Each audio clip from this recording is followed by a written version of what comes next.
Hi guys, narito po ang sangkap o mga sangkap ng aking ginataang gulay.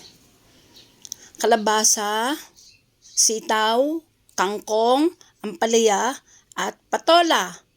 Ang sahog ay hipon na alamang, hipon na pinatuyo, hipon na cubes, at pampalasa. Puro hipon lang po sa una.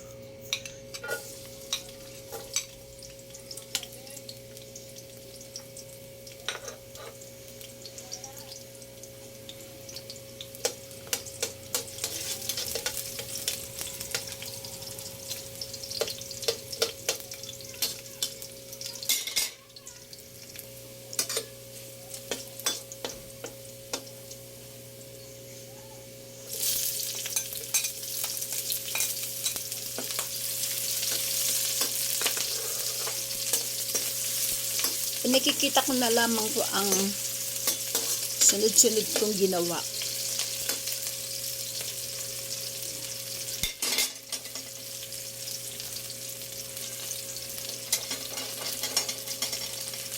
Sa oras po na yan na ako ay nagluluto ay walang maraming patugtog. Ngunit mayroon po kayong maririnig na sound. Ayun po yun sa maliit na aquarium.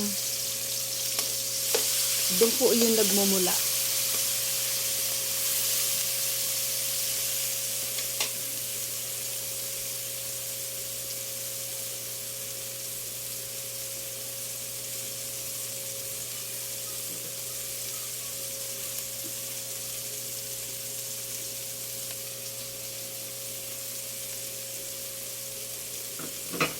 Uunahin ko pong ilagay ang sitaw.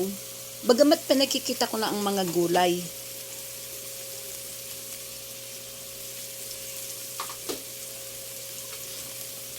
At yung gata, 1.5. Yung kalahating gata, ginamit po doon sa chicken curry. Galing na yan sa rep. At bumili ako ng isa pang gata. Yung kalahating gata, siyang inuna ko.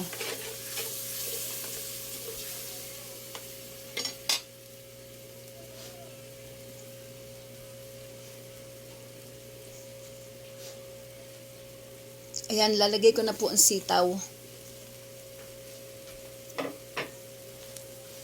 Dahil sa alam ko na matagal iyan lumambot.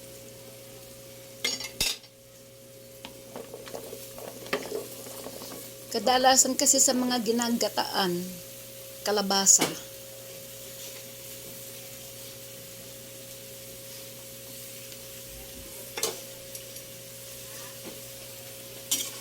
Lain, pwede rin po, mas masarap po yung ginataan. Ngunit sa pagkakataong ito ay kalabasa, sitaw. Lalagyan ko ng ampalaya. Nakita ko kasi ampalaya sa rep. At saka yung kangkong. Isinali ko na rin dito ang kangkong. Dapat yun ay pansigang ko.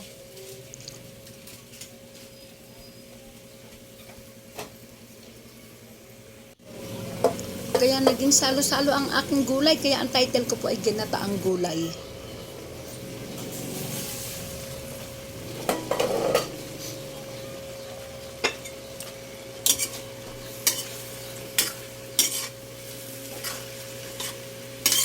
Siya nga pala ang aking ginagamit na pang vlog dyan. Yung cellphone ko nando sa mahabang selfie stick or cellphone stand. Kaya minsan, tutok na tutok po ang aking mata doon sa cellphone. At nag-iingat ako dyan na baka matapakan ko yung stand ay gagalaw ang aking video. Kaya tingnan nyo, 2 ang sandok na aking ginagamit para hindi ako ikot ng ikot. Pag ako'y naghalo, nasa harapan ko ang stand at cellphone.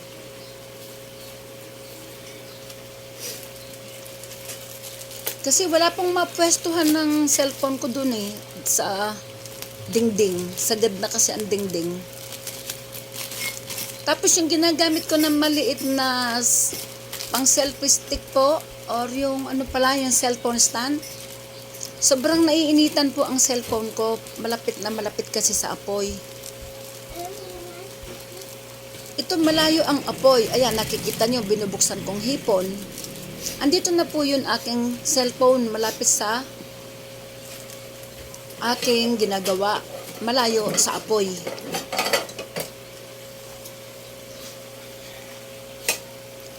Kahit pa paano ay napakikita ko na ang aking mga ginagawa. Ako lang ay nag-iingat na baka magalaw ko ang aking pamblog. Uuga-uga ang aking video pag nagkaganyan po.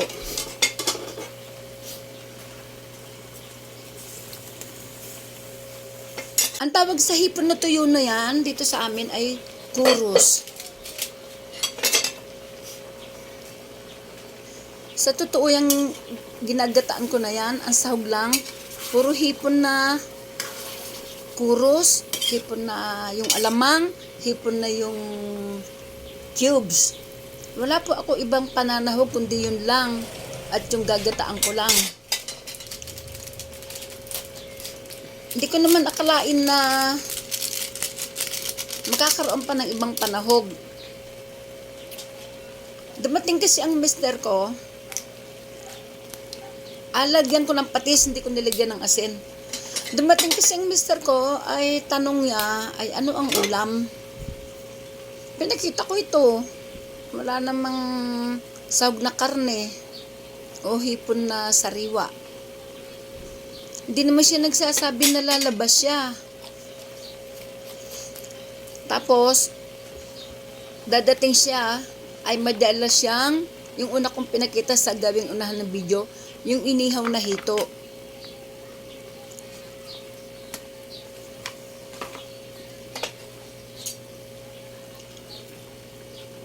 Ang naisip ko, doon sa dinala niyang inihaw na hito,